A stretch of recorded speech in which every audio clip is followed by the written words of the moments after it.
জাতিসংঘ মহাসচিবের সঙ্গে বৈঠকে কি কথা হলো জানালো জামায়াত। আওয়ামী লীগের ভবিষ্যৎ নিয়ে ঐকমত্য কমিশনের ভাবনা নেই বলছেন বদিউল আলম মজুমদার। হেলিকপ্টারে মাগুরা যাওয়া প্রসঙ্গে মুখ খুললেন সার্জিস। জানাবো যারা ভোট নেবে তারা যেন হাসিনার মতো রাতে ভোট না করে বলছেন জয়নুল আবদিন ফারুক। এবং সর্বশেষ জানাবো মাওলানা রফিকুল ইসলাম খান জামায়াতের নেতৃত্বে দেশি বিদেশি সমর্থন দেখে প্রতিপক্ষের ঘুম হারাম। শুনছিলেন সংবাদ শিরোনাম, এবারে বিস্তারিত। জাতিসংঘ মহাসচিবের সঙ্গে বৈঠকে কি কথা হলো জানালো জামায়াত।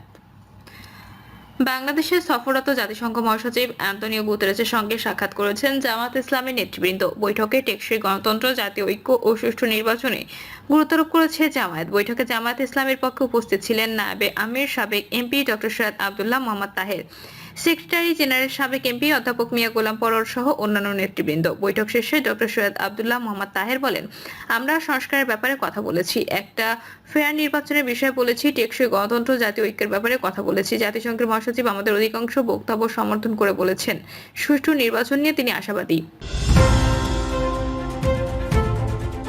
আওয়ামী লীগের ভবিষ্যৎ নিয়ে ঐকমত্য কমিশনের ভাবনা নেই বলছেন বদিউল আলম মজুমদার। আওয়ামী লীগের রাজনৈতিক ভবিষ্যৎ নিয়ে ঐকমত্য কমিশনের কোনো ভাবনা নেই বলে জানিয়েছেন নির্বাচন ব্যবস্থা সংস্কার কমিশনের প্রধান ও জাতীয় ঐকমত্য কমিশনের সদস্য বদিউল আলম মজুমদার। তিনি বলেছেন, এটা সরকারের এবং নির্বাচন কমিশনের বিষয়, তাতে নিবন্ধন বাতিল হবে কি হবে না আইন কানুন ও বিধিবিধানের আলোকে এ বিষয়ে সরকার ও নির্বাচন কমিশন সিদ্ধান্ত নেবে। এগুলোর বিষয়ে আমাদের কোনো মতামত নেই। সময় মতো নির্বাচন কমিশন সিদ্ধান্ত নেবে কে নির্বাচন করতে পারবে, কে পারবে না।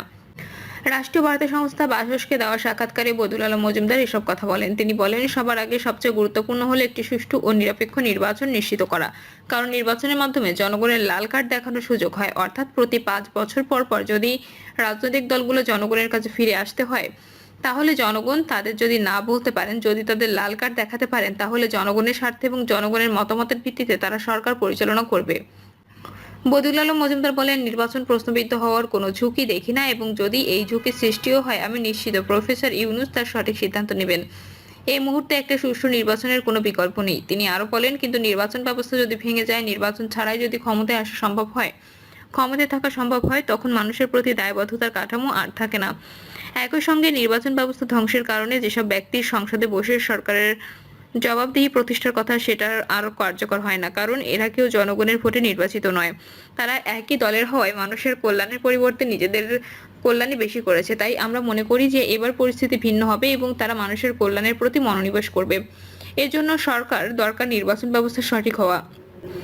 জাতীয় ঐকমত্য কমিশনের এই সদস্য বলেন, রাজনৈতিক দলগুলো মতামতের ভিত্তিতে একটি জাতীয় সনদ প্রণীত হবে। এই সনদ প্রণয়নের মধ্য দিয়ে রাজনৈতিক দলগুলো তাদের অঙ্গীকার ব্যক্ত করবে, আর এই জাতীয় সনদের ভিত্তিতে একটি জাতীয় ঐকমত্য তৈরি হবে। বদিউল আলম মজুমদার বলেন, ঐকমত্য কমিশনে পাঠানোর প্রস্তাবগুলোতে একমত হওয়ার মধ্য দিয়ে রাজনৈতিক দলগুলোর মধ্যে ঐকমত্য প্রতিষ্ঠা করা সম্ভব। গণতন্ত্রে মতের পার্থক্য থাকাটা দোষের কিছু নাই, এটা থাকতেই পারে, কিন্তু একই সঙ্গে গুরুত্বপূর্ণ হলো কতগুলো মৌলিক বিষয় ঐকমত্যে পৌঁছে, এটা খুবই গুরুত্বপূর্ণ বিষয়। এবার আমাদের সেই সুযোগ ও মায়ান্ত্রক্ষণ এসেছে। অতীতের ক্ষুদ্র যে বিষয়গুলো নিয়ে আমাদের মধ্যে মতানৈক্য বিরাট আকার ধারণ করেছে, তার ঊর্ধ্বে উঠতে হবে। আমি এ ব্যাপারে আশাবাদী। তিনি বলেন, আমাদের গণতান্ত্রিক ব্যবস্থাকে টেকসই ও কার্যকর করার ব্যাপারে জাতীয় সনদ একটি গুরুত্বপূর্ণ ভূমিকা পালন করবে, কারণ এর মাধ্যমে রাজনৈতিক দলগুলো তাদের মতামত ব্যক্ত করবে এবং সেই জাতীয় সনদ প্রণয়নের মাধ্যমে তাদের স্বাক্ষর করার মাধ্যমে তারা তাদের অঙ্গীকার ব্যক্ত করবে। আমি মনে করি দেশের গণতান্ত্রিক ব্যবস্থার ইতিহাসে এটি একটি গুরুত্বপূর্ণ মাইলফলক হবে। টেকসই গণতান্ত্রিক ব্যবস্থা নিশ্চিত করার বিষয়ে বদিউল আলম মজুমদার বলেন, গণতন্ত্র আকাশ থেকে পড়বে না কিংবা হাওয়ায় ভেসে আসবে না।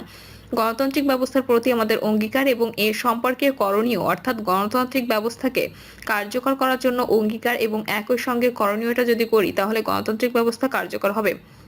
তিনি বলেন, অন্তর্বর্তীকালীন সরকার যে 11টি সংস্কার কমিশন গঠন করেছে, এর মধ্যে 6টি ইতিমধ্যে তাদের সুপারিশগুলো জমা দিয়েছে। এগুলো রাজনৈতিক দলগুলোর সঙ্গে শেয়ার করা হয়েছে। গণতান্ত্রিক ব্যবস্থা যদি কার্যকর করতে হয়, তাহলে এর প্রধান দায়িত্ব নিতে হবে আমাদের রাজনীতিবিদদের, কারণ রাজনীতিবিদরাই নির্বাচনের মাধ্যমে সরকার গঠন করে রাষ্ট্র পরিচালনা করবেন। অতএব গণতান্ত্রিক ব্যবস্থাকে কার্যকর করার জন্য তাদেরকে প্রাথমিক ভূমিকা পালন করতে হবে। তিনি আরো বলেন, এর সঙ্গে অবশ্য নাগরিক সমাজকে সোচ্চার ভূমিকা পালন করতে হবে। একই সঙ্গে নাগরিকরাও যদি অতন্ত্র প্রহরীর ভূমিকা পালন করে, তাহলেই এটা সহজ হবে। আমরা ঐক্যমত্য কমিশন যা করার চেষ্টা করেছি তা হলো 6টি সংস্কার কমিশন ফেসবুক যেসব সুপারিশ করেছে এগুলো রাজনৈতিক দলগুলোর কাছে পাঠিয়েছি। রাজনৈতিক দলগুলোর কাছে আমরা মতামত চাই যে তারা এগুলোর সঙ্গে একমত, দ্বিমত কিংবা আংশিকভাবে একমত কিনা। যেসব বিষয়ে তারা একমত সেগুলো কি প্রক্রিয়ায় বাস্তবায়িত হবে এটা তারা আমাদেরকে জানাক।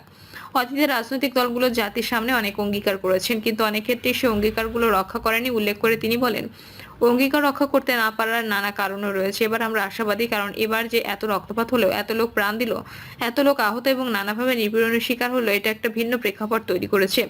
এই ভিন্ন প্রেক্ষাপটে আমাদের রাজনৈতিক দলগুলোর পক্ষ থেকে এবং সকল নাগরিকের পক্ষ থেকে একটা দৃঢ় আকাঙ্ক্ষা প্রতিষ্ঠিত হয়েছে। আমি আশা করি এবার পরিস্থিতি ভিন্ন হবে। রাজনৈতিক দলগুলো ক্ষমতায় যাওয়ার পর তারা যে অঙ্গীকারগুলো করবে সেগুলো বাস্তবায়ন করবে। আমরা রাজনৈতিক দলগুলোর উপর আস্থা রাখতে চাই। হেলিকপ্টারে মাগুরা যাওয়া প্রসঙ্গে মুখ খুললেন সার্জিস। সম্প্রতি ধর্ষণের শিকার হয়ে মারা যাওয়া শিশুটির জানাজায় অংশ নিতে হেলিকপ্টারে মাগুরা যাওয়ার নানা আলোচনা সমালোচনা চলছে সার্জিস আলমকে নিয়ে। এ নিয়ে আজ মুখ খুলেছেন জাতীয় নাগরিক পার্টির উত্তরাঞ্চলের মুখ্য সংগঠক। তিনি বলেছেন, সেনাবাহিনী ও র্যাব থেকে পরিবারের জন্য বরাদ্দ করা হেলিকপ্টারে যখন একাধিক সিট খালি থাকার কথা শুনেছি, তখনই মাগুরায় গিয়ে তার জানাজায় অংশগ্রহণ করার ইচ্ছে ব্যক্ত করেছি এবং জানাজা শেষে আবার ঢাকায় ফিরেছি। সার্জিস আলম লেখেন, চলেন সোজাসাপটা কিছু আলাপ করি। ওই যে যেটা নিয়ে আপনারা আলাপ করছেন সেই ফুটেজ নিয়ে নৃশংস একটা ঘটনা ঘটলো। আমি আমার জায়গা থেকে সংশ্লিষ্ট পুলিশ প্রশাসনকে জানালাম দ্রুত আসামি গ্রেপ্তার করার কথা। তিনি লেখেন, আবার হাইকোর্টে থেকে ঘোষণা আসলো 180 দিনের মধ্যে ধর্ষণের বিচার প্রক্রিয়া শেষ করতে হবে।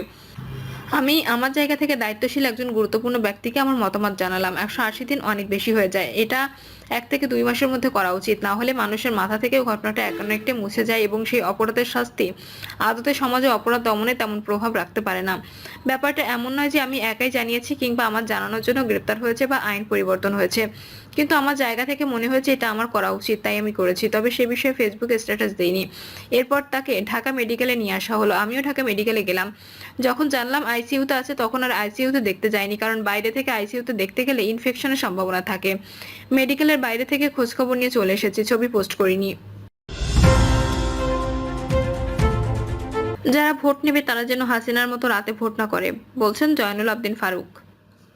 বাংলাদেশ নাগরিক পার্টির আহ্বায়ক নাহিদ ইসলামের উদ্দেশ্যে বিএনপির চেয়ারপারসন উপদেষ্টা জয়নুল আবদিন ফারুক বলেছেন, আপনি গণপরিষদ, উপজেলা এসব বাদ দেন।